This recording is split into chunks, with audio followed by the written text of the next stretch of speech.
అన్యాయంగా బ్రతికేవాళ్ళు, అక్రమంగా బ్రతికేవాళ్ళు, అధర్మ మార్గంలో ఉన్నవాళ్ళు బాగా సంపాదించి సంతోషంగా ఉంటున్నారు కదా, వాళ్ళ మాటకి సమాజంలో విలువ ఎక్కువ ఉంటుంది కదా.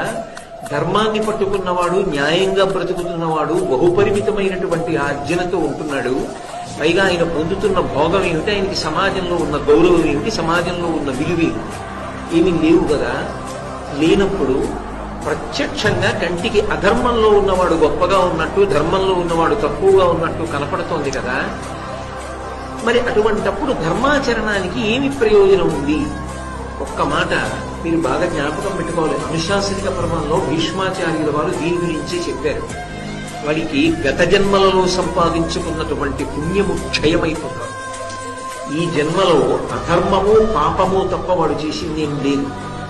అప్పటికి తళుక్కని మెరుస్తోందేమో, అది శాశ్వతమైనటువంటి మెరుపు మాత్రం కాదు.